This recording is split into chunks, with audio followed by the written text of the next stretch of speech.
Done.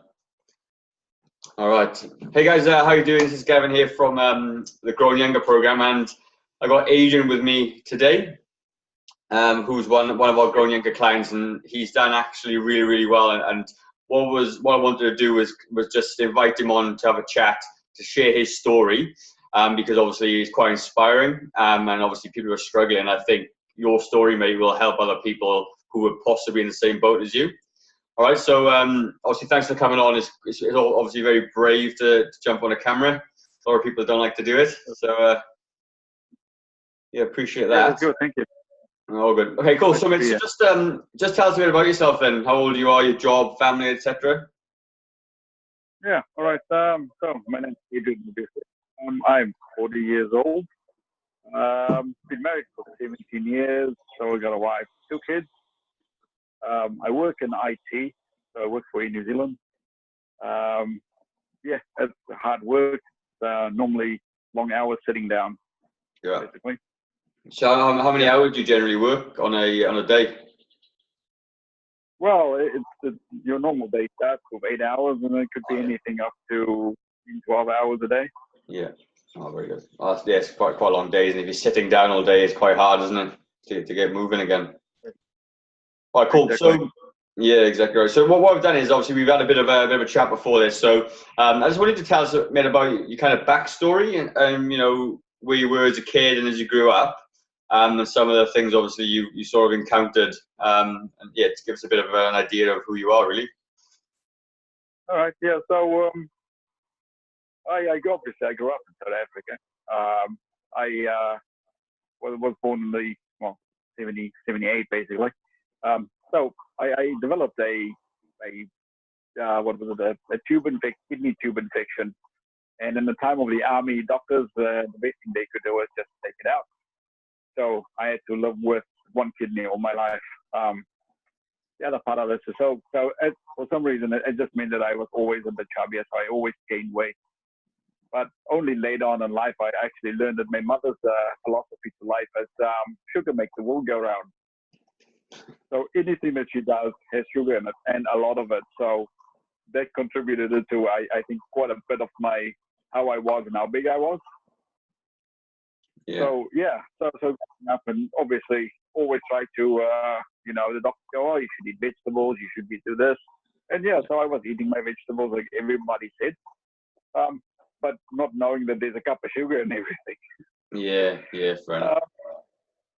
Yeah, so well, obviously, I grew up. I never did any sport because of my 1 kidney. I was not allowed to do any physical activities. So my parents was very protective. Basically, they always go, "Oh, you can hurt it, then there's no more." So I was always just sitting on the sideline, waiting for life to go by. But same thing. Tired. I was always tired. Yeah. And so I would eat because I'm tired. So I was a sugar and carb junkie since I can remember. Now that I'm actually thinking about it, I was always a sugar and carb junkie. So I was tired, so I needed sugar, I needed carbs, and then I'm more tired, and the cycle just continued, and I would sleep, and that's all I did. And as I moved out, yeah. So when I moved out of house, obviously, you started that journey of losing weight, and you just try everything one after the other. You lose some, and then again, and then you lose some, and you double whatever you lost, and so it was just a long journey of nothingness.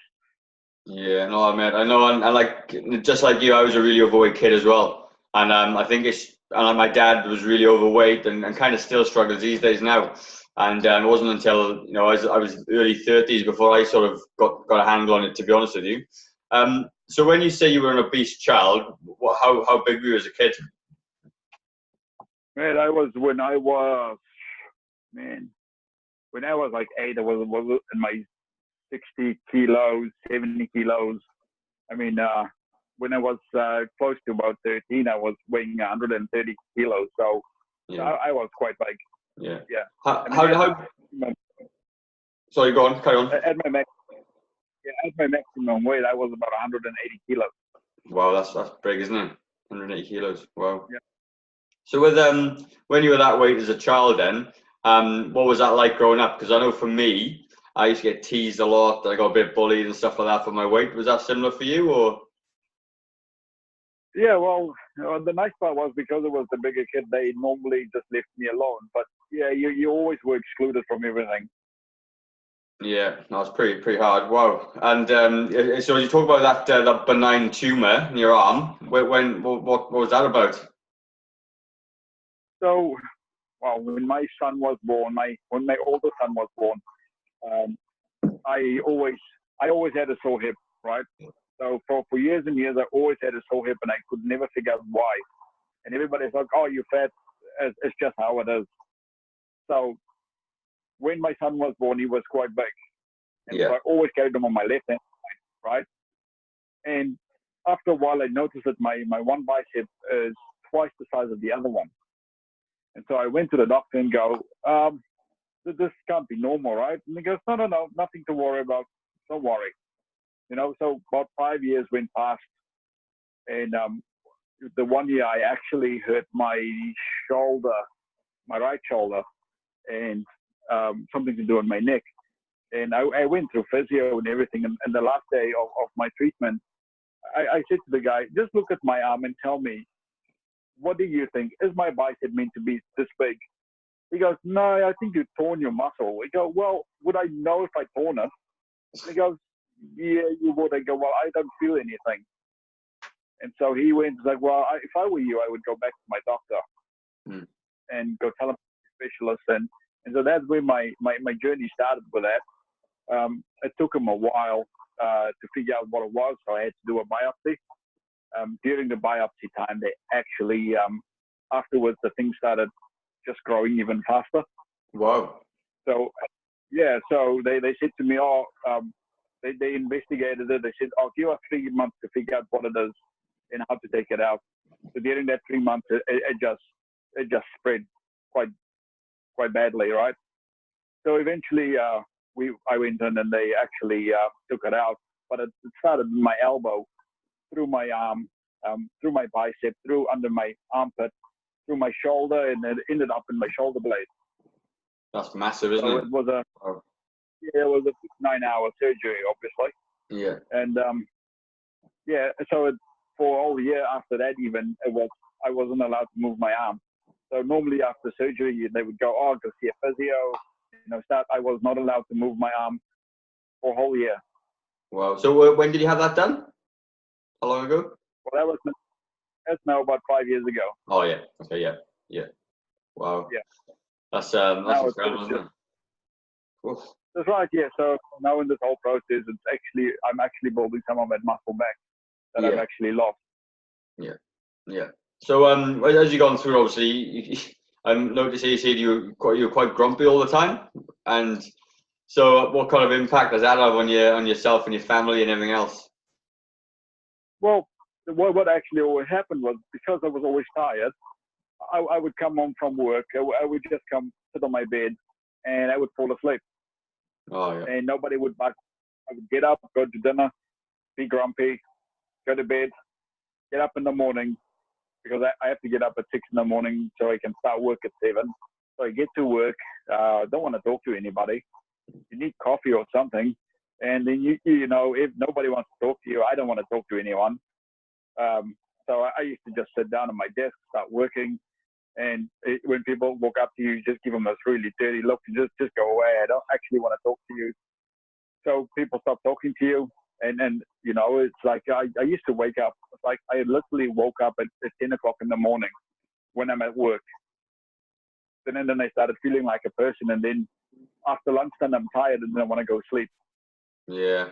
Wow. That's a hell of a impact on your life, isn't it? Just a bit. Yeah. So okay, cool. So fast forward a little bit. You've obviously decided to kind of make a bit of a change. And obviously, what was the main thing? What was your main goal or main sort of desire? What is it that you actually want to achieve? Yeah, so during this whole process was, I like I said in my thing to you, it was like I was actually always in a lot of pain. Yeah. Like my hip was always paining, shoulders were paining, I always had headaches. Everything was just, I was always in pain. And I said one day, I can't carry on living like this. It's like, just do something, because I can't, you can't wake up in the morning, be tired, have a sore body, have a headache, and then expect to, carry on through the day having all this pain, and it just never ever went away. Every time you take a step, I was paining. Yeah. So at that time, I actually do have to do something, and I always had this this last, actually, before it was beginning of the year, when I actually started eating, like, doesn't matter what it is, I actually could feel my blood sugar spiking. Yeah. To a really high level, and every time I ate, I actually could feel it, and it's like I knew I actually had to start doing something very drastic to actually stop it, because otherwise it might just turn into something bad. Yeah. And to be honest with you, that's a point for me. It comes similar for me as well. I just came to a point in my life where I need to change. It was too painful to stay as I was, and I needed to do something else, even if it was going to be painful, to try and make it better. And that's exactly where you were, and that's actually a really big reason to even want to make a change anyway. So after you made that decision, I need to do something right now. What were kind of the things that you think were maybe like the external things holding you back, things like time and injuries? What were those? What was going on in your mind when you thought about that?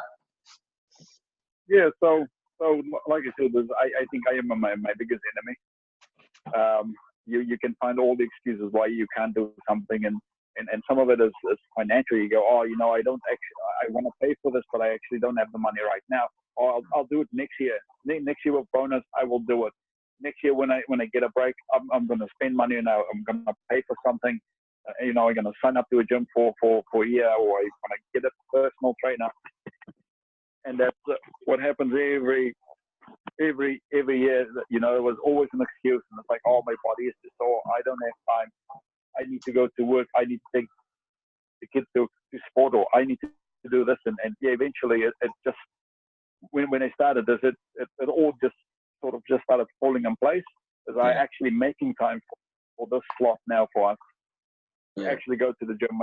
It's a slot of time now every day, and I just do it. Yeah, that's right. And to be honest with you, I always say to people that haven't got time, I kind of like, in my mind, is like roll my eyes when people say I haven't got time. And what I feel it is that they're not making a priority to make it time. And what I always say to people is that you've always got time to do the things that you want to do. And if you don't want to exercise, you've never got time for it. Or if you don't eat well, you've never got time for it. And this that's so true. Yeah, it's the reason why I couldn't do it. Yeah. So when you've gone through, and you obviously had quite a few obstacles. I mean, you had your pain, your headaches, your sheer body, your tiredness, and everything else, right? And you said one of the things that you were doing, you used to blame other people as well. Tell us a bit about that. That's quite common. Oh yeah. Well, you always need a little bit of support, and I always used to blame my wife, because she was the chef. It's like, look, you're the one making the food. Why are you giving me these food? Why are you buying lollies? Why are you doing this? Because if it's in the cupboard, I want it. And so I used to always blame. She goes, you can't blame me. You have to blame yourself, because you are the one eating it. That's pretty harsh, isn't it? It's true though, but it's pretty harsh. Yeah. I know, right? Jesus. Yeah, good on it. Oh, well, at least she was honest with you. Told you straight. Yeah. Yeah. Yep. So obviously then you've decided then that you needed to do something different, and you obviously came into the gym, didn't you? And spoke to one of the girls there. Talk us through that process. That's right. Yeah. So, well, the first thing I did is when I started, I actually went sugar-free. So I actually said, I'm just going to give up sugar, because I think that is my biggest problem, and I just gave up sugar. Yeah. And that's where it started for me. It was just the fact that I stopped drinking coffee, because I was really dependent on it. Mm-hmm. And I stopped drinking, and I stopped having actual sugar. And that's just how it started. And as the time went by, I actually started seeing change, and that gave me more energy to actually start doing other things. Yeah. And then I was talking to my wife, and I said, I really want to go to the gym, but there's always this. And she goes, just make the time and just do it. And so when the one day, because I drive past the gym every day, right, and I every day see the sign, And every time I go, oh, maybe next time, maybe tomorrow I will drive in there. Maybe tomorrow. And every day it's maybe tomorrow, maybe tomorrow. And so the one day I was coming past and I go, let's decide, I'm just going to go in and have a talk and just see what's going on. See what it costs, see what's going on, see if maybe they have a personal trainer and you know, just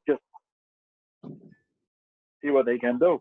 And so, yeah, I met the lady and I was asking her, she goes, oh, yes, we have actually a personal trainer and he would like to work with a guy like you. And I thought, oh, wow, that's a really interesting comment. Yeah. So yeah, that is how it started. Yeah. What does that mean? Yes. Awesome. What I actually quite like what you said is that you didn't like it when skinny people give advice to bigger people. And so that's quite interesting. Explain that a little bit.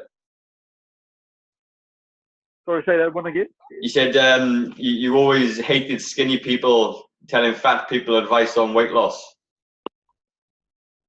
Yes. So yeah, I always have a thing as like a skinny person cannot tell a fat person how to lose weight if they actually never lost weight on their own. Yeah. Because what works for one person does not work for another. Correct. And there's a difference in 4 kilos than losing 50. There's a huge difference. Oh, massive. And you can't.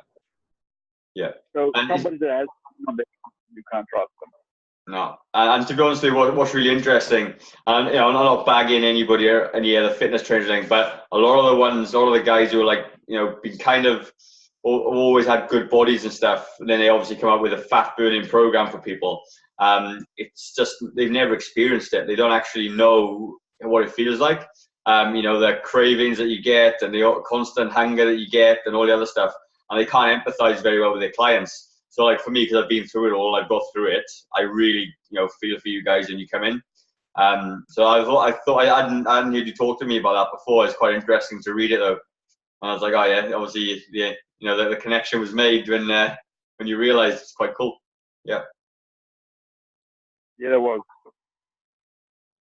All right. So okay, cool. So when we're going down, okay. So obviously when we started training, obviously you came on to the Growing Younger program, and you know, I do things a little bit differently to normal personal trainers. So I think you said at one point you had a personal trainer and it was a bit of a disaster, wasn't it? So tell us a bit about that. Yeah, that is one of those skinny guys that have no idea what a fat guy goes through. And so the advice they give you is I think is not as good as what it should be. Yeah. And therefore, the only thing that happened was I actually only gained weight. Yeah. So I don't know if it was muscle mass, but I actually gained weight, and I actually was bigger than I ended up bigger after 6 weeks than I was before I started. And I went, wow, this is actually not helping. No. How much bigger were you? Say again? How much bigger were you after that personal training course? I think I gained about 15 kilos in that 6 weeks, which was really weird. That's massive, yeah. Huge. I know, right? That's not good. Not good at all. Oh, very good. All right, cool. So when we started the Growing Younger program, you've been through the consultation with Alex and I. So can you just explain the sort of process that you went through with us lot, us pair? What you went through? Yeah. So the consultation was actually quite painful, right? We did the age test and see how I move and those things. And the nice part of what it was is you guys actually listened to when I said my shoulder hurts, my hip hurts, my leg hurts. You know, this is where it's sore. This is what I can't do, and this is where I have headaches. I get headaches because of this. And you and Alex was actually pretty good, and I actually appreciate the fact that you listened to the fact when I said when I do this hurts, and I wake up every day and that hurts. And you guys actually listened, and the exercises in the beginning was painful, but it actually strengthened all the places that I actually thought would have needed it. Yeah, and that's right, and that's what's so good about with Alex and I working together is that you know I've got knowledge of personal training, strength conditioning, losing body fat, but then it's that little grey bit in the middle that Alex's speciality about physio, rehab, prehab. And that's where they kind of blend together really well. So obviously that's what the whole thing is built on, which is really cool. So one of the things you struggled with a lot at the beginning was headaches, wasn't it? Tension headaches. Remember that? That's right. Yes. Yeah. And so obviously when we looked at that, what was the one thing that we changed around your working out to sort of relieve those headaches? Remember? Yeah, you taught me to relax my shoulders, drop them down and relax them, and don't be so tense when you actually do stuff with your shoulders. So that actually works. Yeah. Yeah. That's awesome. And to be honest, anybody that's watching this, that's one of the biggest tips you can have. We all keep our tension up in our shoulders. And if you can just learn to relax a little bit, everything kind of loosens off. It's quite clever. It's quite good. Yeah. Yeah. So it helps we're not too far done. Sorry, say again. I said it helps figure when you relax, helps figure the actual right muscles that you mean to be using. Correct. And then it's been helping.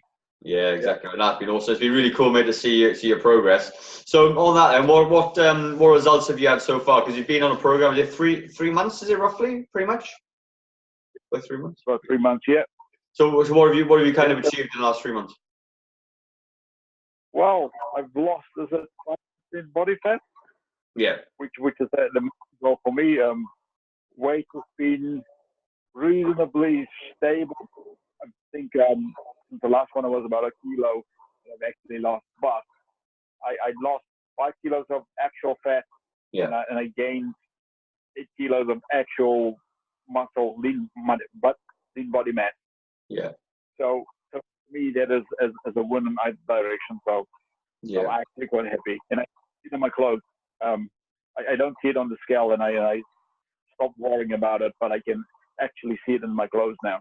Yeah, and that's what I was gonna allude to actually, is that weight and body composition is one thing, but the fact your clothes are fitting and you feeling better. And I saw a photograph of you, your fishing photo, and that was a massive difference. And when you start to see those things, that's what makes it all worthwhile. So your weight kind of doesn't really matter, because like when obviously when you do want to lose weight, but people usually want the feeling that weight loss gives. And when you look at those photos and you feel happy and slim and all those other things, that's what you're after, isn't it? It's quite cool. That's right. Yeah, and the thing is, though, like I said, you're your own biggest critic. And so for weeks, I will take my own photos and I will tell the wife, you know what, I don't see the difference. I just can't see it. I still got all the same marks everywhere and everything's there. I just don't see it. But as soon as you put your clothes on, like all of a sudden your pants is falling off and the belt doesn't fit anymore. It's too big. So I had to go buy new work clothes. So all of a sudden that you're actually smaller than you were. Yeah. So that's good. So with regard to energy levels, and so all those things that we spoke about at the beginning, the pain, the energy, the grumpiness, how have all those been affected since we've been training? So people have been commenting about my grumpiness, that I'm actually very approachable from the moment that I walk in. It's a good thing. My energy is I look for stuff to do now because I don't know what to do with myself. Yeah. So when I get into the house, I actually start looking to do stuff around the house. I help with dinner. I go to the gym. I help with the kids. I do so many things just to keep busy because I just have that much energy. Yeah. And pain-wise, actually I have to say I'm actually quite happy. I haven't had pain in quite a long time now. Yeah. That's really cool. Yeah. I can't tell you when that's my hip pain and my shoulders. Those things are all just gone.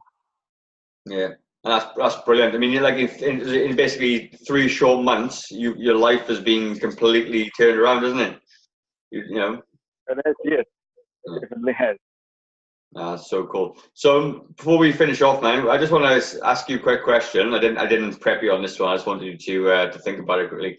So obviously, if there's other people kind of in the same boat as you, what's the number one piece of advice that you've got for them? Be consistent. Brilliant. Yeah, that's awesome. I speak to people a lot and they say to me, "Oh, nothing works." And I've said to a few people, and I had some funny looks, and I said, "Have you ever tried being consistent with the path you choose?" And they go, "No." There you go. No. Consistency. You change the diet, be consistent. If you need to drink water, be consistent. Yeah. If you if you go to the gym, be consistent. You know, those in between days, consistently just do what you mean to be doing, Yeah. and then you are a winner. Yeah. No, exactly right. It's very much a lifestyle change, isn't it? And if you in that much pain when you start, you literally don't want to ever go back there. So you just need to, take your foot off the pedal, think of it as a marathon or a sprint, and just do it day by day by day. And obviously things start to happen as we can see. That's right, yeah. Because you don't remember those days that I complained a lot. It was like, oh, everything hurts, everything pains, you can't move. No, that's good. It's going. Obviously, you get a text message off you occasionally and stuff, and I just, you'll be absolutely fine. Just keep going, and you do as well. I mean, it's so hard, to motivate somebody that's in pain, but you do a really good job motivating yourself, which is amazing. So, obviously keep it all up. Still got a bit of work to do, but we get there. I know we get there. Right, yeah. Exactly. So maybe we're about to finish, to be honest. Look, I really do appreciate you coming on and sharing your story with us, because you've got a lot more challenges than a lot of people, and if you can overcome them, other people can as well. So it's just literally awesome. Thanks for coming on. Really appreciate it. Oh, it's a pleasure. Cheers, man. We are done.